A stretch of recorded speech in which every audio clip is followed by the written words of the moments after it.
Welcome back friends. और कैसे हैं आप? तो आज हम बात करने वाले हैं और एक बहुत ही बढ़िया किताब के बारे में जो हमको बताती है about the basic principles, the basic laws of financial success. अमीर बनने के कुछ बहुत ही सिंपल और सरल जो बेसिक्स हैं वो हमें इस किताब में बताए गए हैं। किताब का नाम है the richest man in Babylon. इसको लिखा है जॉर्ज एस क्लेसन ने। उनका जन्म हुआ था नवंबर 7, 1874 में। तो उन्होंने बहुत ही सरल भाषा में एक बहुत ही अच्छे तरीके से सरल कहानियां बताते हुए, कहानियों के माध्यम से पैसे से रिलेटेड जितने भी बेसिक लॉज हैं, लेकिन फंडामेंटल लॉज हैं अमीर बनने के, वो सारे उन्होंने इस किताब में कवर किए हैं। तो आज इस किताब की हम जानेंगे समरी। Stay tuned. अब किताब की शुरुआत में ही वो 4 चीजें ऐसे कहते हैं जो बहुत ही इंपॉर्टेंट है अगर आप अमीर बनना चाहते हैं। You need to understand and accept these 4 things. तो what are these 4 truths about money? पहले वो कहते हैं money is the medium by which earthly success is measured. यानी कि वो यहाँ पे ये कहते हैं कि आपके अर्थली सक्सेस को, आपके जीवन में आप जो भी अचीव करते हैं, आपके अचीवमेंट को मेजर करने का तरीका है पैसा। तो आप चाहे या ना चाहे, दुनिया भर में यही तरीका है आपके अचीवमेंट को, आपके सक्सेस को मेजर करने का। तो ये बहुत बड़ा एक पहला ट्रुथ है। दूसरी चीज जो वो कहते हैं वो ये है money makes possible the enjoyment of the best. दुनिया में जो भी ऐसी चीजें हैं जो करने लायक हैं, एंजॉयमेंट्स हैं जो करने लायक हैं, उन सारी चीजों को करने का, पाने का, प्राप्त करने का एक ही तरीका है, वो है पैसा। तो आप जीवन में कोई भी किसी भी तरह की खुशी, एंजॉयमेंट चाहते हैं तो उसके लिए एक चीज आपके काम आएगी और वो है पैसा। उसके बाद तीसरी चीज जो वो कहते हैं वो है money is plentiful for those who understand the simple laws which govern its acquisition. यानी कि यहाँ पे वो ये कह रहे हैं कि मनी, पैसा बनाना बहुत ही आसान है उन लोगों के लिए जो इसको प्राप्त करने के नियम, लॉज, कानून जानते हैं। चौथी चीज जो यहाँ पे कह रहे हैं वो है money is govern today by the same laws which controlled it when prosperous men thronged the streets of Babylon 6000 years ago। तो चौथी चीज जो है वो यहाँ पे ये कहते हैं कि 6000 साल पहले बैबिलोन में जो चीजें सच थी वही चीजें आज भी सच हैं। तो पैसे के मामले में ये जो नियम वो बता रहे हैं इस किताब में वो शाश्वत है। ये लॉज, ये कानून, ये प्रिंसिपल्स वो शाश्वत है, इटर्नल है, यानी कि वो हमेशा से ऐसे ही हैं और आगे हमेशा ऐसे ही रहेंगे। बैबिलोन का जिक्र यहाँ पे वो इसलिए कर रहे हैं क्योंकि उनके जितनी भी उन्होंने कुछ पैम्फलेट्स लिखे थे या ये किताब लिखी है, इसका जो आधार है वो है बैबिलोन से मिले हुए कुछ हिस्टोरिकल स्टोन टैबलेट्स। तो उनमें लिखी हुई जो बातें हैं, जो प्रिंसिपल्स हैं, उन्हीं के आधार पर उन्होंने ये सारे पैम्फलेट्स और किताबें लिखी, इसलिए वो यहाँ पर बैबिलोन की बात कर रहे हैं।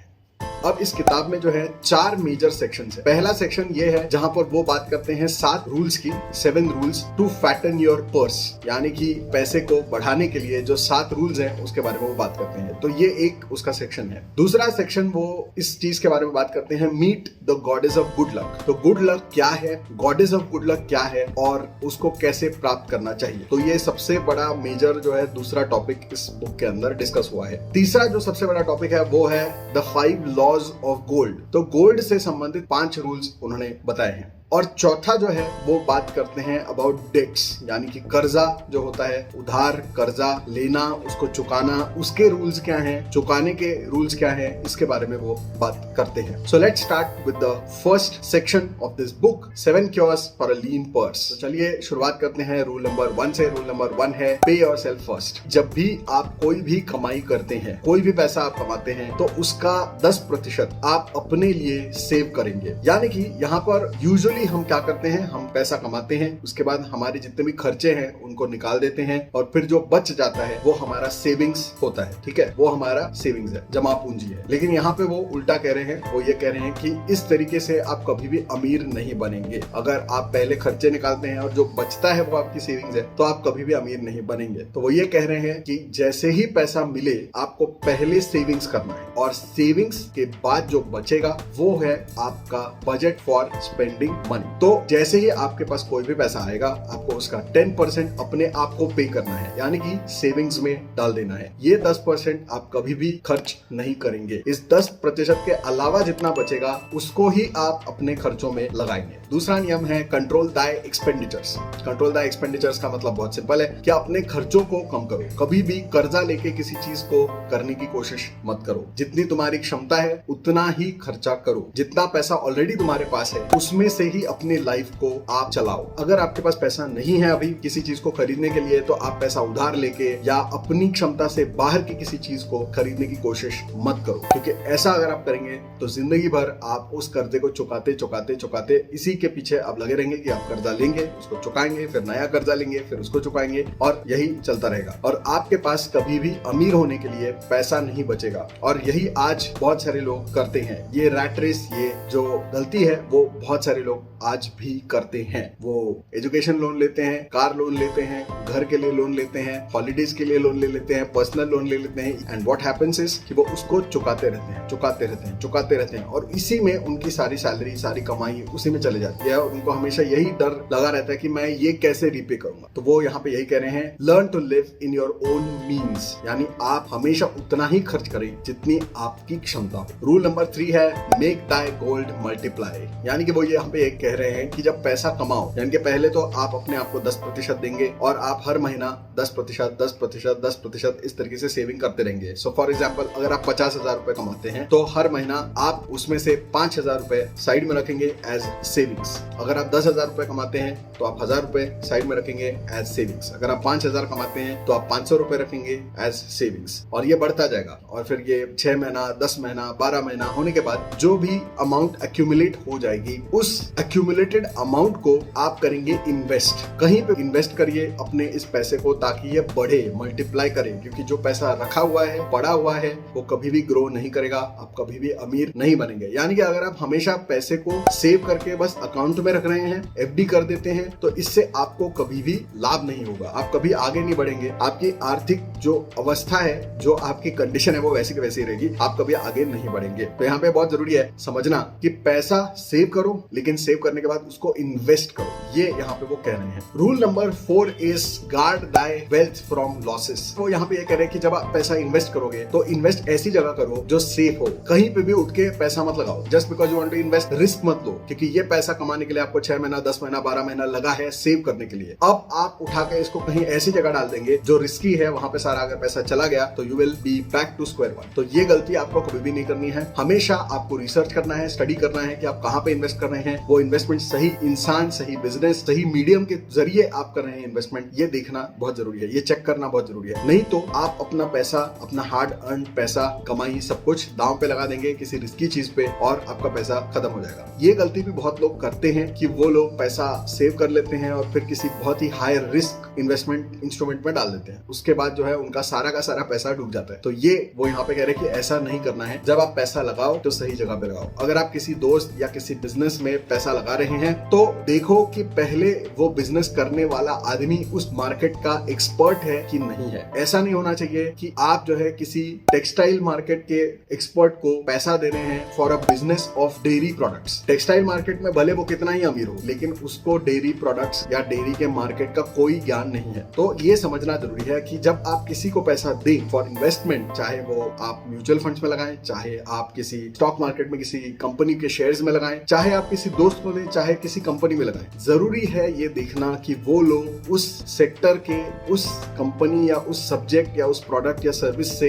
रिलेटेड एक्सपर्ट्स हैं, उनके पास एक्सपर्टीज होना चाहिए। तभी आप उनके ऊपर पैसा लगाएंगे तो वो पैसा सेफ रहेगा और ग्रो करेगा। रूल नंबर 5 इज मेक दाय ड्वेलिंग अ प्रॉफिटेबल इन्वेस्टमेंट। वो यहाँ पे ये कह रहे हैं कि आपके प्रॉपर्टीज, घर, ये जो है ये एक बहुत ही प्रॉफिटेबल इन्वेस्टमेंट है। तो बेसिकली ये तो इंडियन लोगों को पता ही है पहले से। तो plots, flats, bungalows, real estate, basically वो यहाँ पे ये कह रहे हैं कि जब पैसा एक्यूमुलेट करोगे आप, जब पैसा अच्छा खासा बन जाएगा आपके पास, तो आपको प्रॉपर्टीज में इन्वेस्ट करना चाहिए। At least 1 portion of your investment should be in real estate, क्योंकि properties they are a very good investment. Specially अगर आप अपने घर में पैसा लगाते हैं तो it is one of the best investments that you can do. Rule number 6 है कि इंश्योर ए फ्यूचर इनकम। वो ये यहाँ पे कह रहे हैं कि जब आप बूढ़े हो जाएंगे, एक पॉइंट के बाद आपके काम करने की क्षमता खत्म हो जाएगी, उसके बाद में आप कैसे पैसा कमाएंगे, उसके लिए भी आपका कोई प्लान ऑलरेडी तैयार होना चाहिए। तो बेसिकली जैसे पेंशन होती है, आप 50 साल के बाद में, 60 साल के बाद में काम करना बंद कर दें, तो उसके बाद भी आपको पैसे की जरूरत तो पड़ेगी। तो पैसा कहाँ से आए, इसके लिए आपको पहले से अरेंजमेंट करके रखना है जब आप ऑलरेडी वर्किंग है। तो आप जैसे ही काम करना शुरू करेंगे, पैसा कमाना शुरू करेंगे, सेविंग करेंगे, इन्वेस्टमेंट करेंगे, प्रॉपर्टी में इन्वेस्ट करेंगे, ये सब कुछ करते हुए आपको ये भी ध्यान रखना है कि आपके बुढ़ापे के लिए आप क्या इन्वेस्ट कर रहे हैं, बुढ़ापे में आपको कहां से पैसा आएगा, चाहे वो प्रॉपर्टीज के थ्रू हो, चाहे पेंशन प्लान के थ्रू हो, चाहे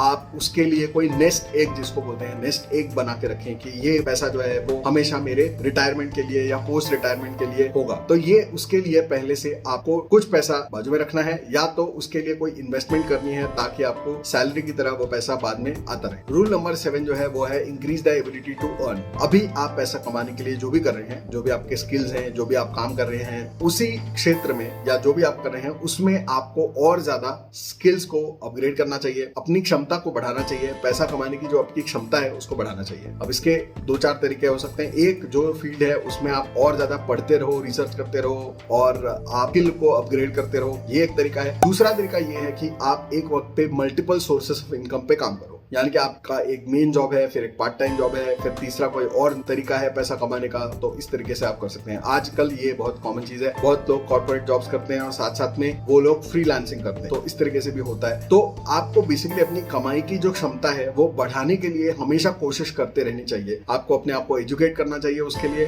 आपको अपनी स्किल को अपग्रेड करना चाहिए, आपको मल्टीपल जॉब्स अगर लेने पड़े तो मल्टीपल जॉब लेनी चाहिए। आपको अपनी पैसे बनाने की क्षमता को हमेशा बढ़ाते रहना चाहिए। उसके बाद उनका दूसरा मेजर टॉपिक, जैसे मैंने कहा, the goddess of good luck. तो गॉडेस ऑफ गुड लक वाला जो टॉपिक है उसमें वो 2-3 चीजें बताते हैं। पहली चीज वो ये बताते हैं कि बहुत सारे लोगों को ये लगता है कि जो किस्मत है, गुड लक है, it is an accident. Accident से कुछ लोग अमीर बन जाते हैं, या एक्सीडेंट से कुछ लोग अमीर घर में पैदा हो जाते हैं, या ऐसा कुछ।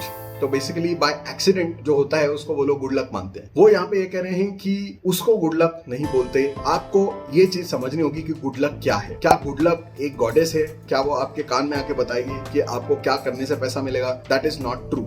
ऐसा नहीं होता है। वो ये कह रहे हैं कि गुड लक या goddess of good luck is nothing but opportunities. किसी भी तरह की अपॉर्चुनिटी अगर आपको मिलती है तो वो opportunity he goddess of good luck है। यानी अपॉर्चुनिटी को अगर आप ग्रैब करते हैं, सही अपॉर्चुनिटी को अगर आप आइडेंटिफाई करते हैं और ग्रैब करते हैं, तो उसी अपॉर्चुनिटी से आगे आपको गुड लक की प्राप्ति होगी, पैसे की प्राप्ति होगी। इसमें आगे वो ये कहते हैं कि आपको हमेशा प्रिपेयर्ड रहना होगा। Victory loves preparation. आपको हमेशा प्रिपेयर्ड रहना होगा ताकि जब अपॉर्चुनिटी आएगी आप उसको तुरंत ग्रैब कर लेंगे। अगर आप इंतजार करते रहेंगे फॉर समथिंग टू हैपन, एक दिन अपॉर्चुनिटी आएगी और आपके आंखों के सामने से निकल जाएगी और आप कुछ नहीं कर पाएंगे, क्योंकि आपके पास कोई प्लान रेडी नहीं होगा, कोई एक्शन रेडी नहीं होगी। तो be prepare, that is number 1 जो यहाँ पे करने की जरूरत है। स्टेप नंबर 1 इज कि आपको प्रिपेयर रहना होगा। किसी भी चीज को करने के लिए आपको घात लगा के बैठना होगा कि कब अपॉर्चुनिटी आए और कब मैं उसको ग्रैब करूं। तो आपको हमेशा रेडीनेस में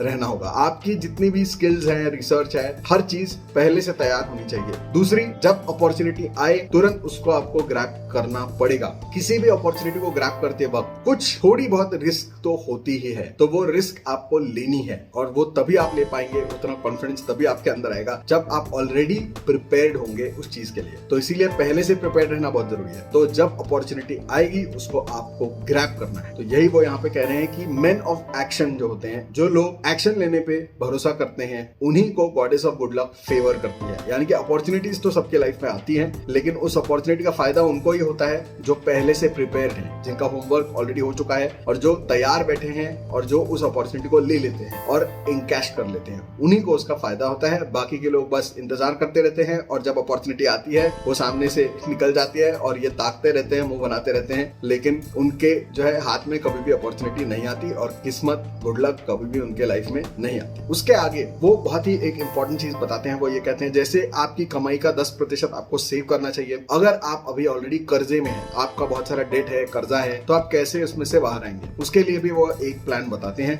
वो ये कहते हैं कि आप अपनी कमाई का 20% साइड में रखो। तो अगर आप 50,000 कमाते हैं तो उसमें से आपको 10,000 रुपए साइड में रख देना है हर महीना। अब ये जो 10,000 है उसको आपको इक्वली डिवाइड कर देना है और उन लोगों में बांट देना है जिनसे आपकी कोई लेन देन बाकी है, उधारी है। तो अगर आपने 3-4 लोगों से पैसा उठाया है तो आप जो भी आपके सपोज 10,000 बचते हैं तो वो 4 लोगों में बंटवारा करके इक्वली आप सबको 2,500 दे दो। तो जैसा भी मतलब जितने भी नंबर ऑफ पीपल उसमें इक्वली डिवाइड हो जाएगा वो 20%, और ये आपको डिसिप्लिन के साथ हर महीना करते रहना है। तो जो भी आप कमाते हैं उसमें से 20% आपके कर्जे चुकाने के लिए अलॉट करना है, और जितने भी लोगों से आपने कर्जे लिए हैं सबको उसमें से इक्वल हिस्से दे देने हैं। इससे क्या होता है कि वो लोग हर महीना उनको पैसा मिलने की वजह से दे रिमेन सेटिस्फाइड, वो आप पे भरोसा रखते हैं, वो वेट करते हैं, आपको पैसा देने के लिए टाइम देते हैं, और जब आप रीपे कर देते हैं आपका डेट तो उसके बाद शायद वो लोग आपको और पैसा देने के लिए भी तैयार हो सकते हैं। स्पेशली स्मॉल बिजनेस ओनर्स अक्सर पर्सनल लोन या वहां से कुछ उधारी ले लेते हैं, फिर वो फंस जाते हैं, वो पैसा जो है वो चुका नहीं पाते, और फिर लोग पीछे पड़ जाते हैं पैसा मांगने के लिए, और फिर this becomes a vicious cycle. तो उससे बाहर निकलने के लिए वो यहाँ पे ये कह रहे हैं कि आप एकदम से कभी ये मत सोचो कि आप एक साथ सारा पैसा लौटा दोगे, क्योंकि ये पॉसिबल नहीं है। टू समराइज एवरीथिंग, अभी आप जब ये वीडियो देख रहे होंगे आप में से ज्यादातर लोग ऐसे सिचुएशन में होंगे जहाँ पे आपकी कमाई कम है, आपके ऊपर ऑलरेडी 2-4 लोगों के साथ आपने उधारी लेके रखी हुई है, और आप दूसरी तरफ सेविंग भी करना चाह रहे हैं, इन्वेस्टमेंट भी करना चाह रहे हैं, लेकिन उसके लिए पैसे ही नहीं बच रहे। तो ऐसी आपकी सिचुएशन होगी ज्यादातर लोग, ऐसा मैं अज्यूम करके चलूं कि पहले तो जो भी आप पैसा कमाते हैं, चाहे 500, चाहे 1000, चाहे 10,000, चाहे 50,000, जो भी हाथ में पैसा आएगा आपको उसमें से 10% सेविंग्स में रख देना है। आते ही 10% सेविंग्स में रख देना है। 1000 रुपए कमाते हो, जैसे ही 1000 रुपए आया 100 रुपए सेविंग्स में जमा कर देने हैं। ये नहीं है कि हर बार अकाउंट में आप बैंक अकाउंट में जाके डालेंगे। कहने का मतलब ये है कि आप अगर हिसाब मेंटेन करते हो तो उसमें 10% हमेशा सेविंग्स में चले जाने चाहिए। स्मॉल बिजनेस ओनर्स का बहुत बड़ा प्रॉब्लम है, उनको मंथली एक फिक्स सैलरी नहीं आती है। तो कभी उनको आज 1000 रुपए है, कल 2000 आए, कल 5000 आए, यू नेवर। तो जो भी आता है हाथ पे पैसा या जो भी हर महीने सैलरी आती है, आते ही 10% सेविंग्स में डालो। 10% should be saved by default. ये पहला स्टेप है। दूसरा स्टेप है 20% निकालना है और उसको इक्वली डिवाइड करके जो भी आपके लोन्स हैं उनको चुकाना है, कि जो किस्तें हैं वो अदा कर देनी। फिर हर महीने की एक फिक्स तारीख आपको रखनी है कि जिस तारीख को आप सबको पैसा देंगे, ताकि उनको भी पता रहे कि आप कैसे और कब पे कर रहे हैं और कितना रुकना पड़ेगा, so that they don't follow you. और कभी भी जो तारीख आपने बताई है उसको कभी ज्यादा एक्सटेंड नहीं करना है। जो तारीख बोली है उसी दिन को आपको उनको दे देना है पैसा, ठीक है। फिर 70% आपका बच जाएगा। 10% सेविंग्स में चला गया जो आप कभी भी खर्च नहीं करेंगे, 20% आपको लोन में चला गया, ठीक है। उसके बाद 70% बच गए। 70% जो है उसमें आपको सारी की सारी अपनी जो भी आपके खर्चे हैं, लाइफ है, बिल्स है, जो भी है, सब कुछ 70% में होना चाहिए। 70% में जितना पैसा बचा उसी में आपको अपने लाइफ को चलाना है। अब डिसिप्लिन से आपको रहना है, चाहे कितने भी फ्रूगली आपको रहना पड़े, कितनी भी सिंपल लाइफ जीनी पड़े, थोड़ा बहुत आपको स्ट्रगल करके रहना पड़े तो भी चलेगा, लेकिन आपको उस पैसे से ज्यादा के खर्चे नहीं करने। धीरे धीरे 20% करते करते आपके लोन्स खत्म हो जाएंगे, तो अपने आप आपकी लाइफस्टाइल बेटर हो जाएगी। जब आपके पास कोई लोन्स नहीं होंगे और जब आपकी इनकम बढ़ जाएगी तो आप इसी को थोड़ा सा और चेंज कर सकते हैं। अब ये बात जो है इस किताब में नहीं लिखी है, मैं आपको बता रहा हूँ। इसको आप थोड़ा और चेंज कर सकते हैं। तो जरूरी नहीं है कि पूरे लाइफ, मतलब अगर आप 1 करोड़ भी कमा रहे हो तो सिर्फ 10% ही सेव करोगे, ये इसका मतलब नहीं है। ये शुरुआत में है, जब आपकी सैलरी कम होती है, कमाई कम होती है, 30,000 होती है, 40-50,000 होती है, वेरी लेस, तो उस वक्त आप बहुत ज्यादा सेव नहीं कर सकते, क्योंकि फिर खर्चे के लिए कुछ बचेगा। तो इसलिए वो 10% कह रहे हैं। लेकिन जैसे जैसे कमाई बढ़ेगी आपकी, 1 लाख से आगे चली जाएगी, 2 लाख, 3 लाख, 5 लाख, 10 लाख हो जाएगी, उस वक्त आपकी जो ये सारे परसेंटेज है वो चेंज हो जाएंगे और हो जाएंगे 50-30-20। 20% सेव हो जाएंगे, 30% आपके जो अगर कोई लोन्स होंगे तो उनको चुकाने में चले जाएंगे, और 50% में आपको अपनी लाइफ जीनी हो। तो इस तरीके से आपको उस प्रोपोर्शन को चेंज करते जाना है विथ टाइम। बट इस किताब में वो ये कह रहे हैं 70-20 और 10% सेविंग में, 20% लोन चुकाने में, और 70% होगा आपका बजट, जिसमें आपको पूरी अपनी लाइफ चला। तो ये था आज का video, richest man in Babylon. बहुत सारे इसमें सिंपल लेसन्स है। इस किताब को अगर आप खरीदना चाहते हैं तो उसकी लिंक मैं डाल दूंगा डिस्क्रिप्शन बॉक्स में। वो किताब आप पढ़िए। थोड़ी सी मुश्किल भाषा है, इंग्लिश में, थोड़ा पुरानी इंग्लिश में उन्होंने लिखा है, पुरानी स्टाइल में लिखा है, लेकिन इसमें जो लेसन्स हैं सुनने में जितने आसान लगते हैं, बहुत ही फंडामेंटल और बेसिक लगते हैं, लेकिन बहुत ही इंपॉर्टेंट लेसन्स हैं। और ज्यादातर लोगों को, जिनको मैं जानता हूँ, आज तक मैंने देखा है 90% of the people make this mistakes. और अगर ये बेसिक्स आप समझ लेते हैं तो डेफिनेटली आपकी फाइनेंशियल सिचुएशन आज से 1 साल के बाद आज से बहुत ज्यादा बेटर होगी, ये गारंटीड है। तो इस किताब को अगर आप पढ़ना चाहते हैं, पढ़िए और इसको इम्प्लीमेंट करिए। आज वैसे जो मैंने आपको बताए हैं वही इसके बेसिक्स हैं। बुक के अंदर आपको और थोड़ी कहानियां वगैरह पढ़ने को मिल जाएंगी जो आपका इंटरेस्ट बढ़ाएंगी। Thanks for watching this video. Like, subscribe and share this video. Press the bell icon, and for more such videos, stay tuned.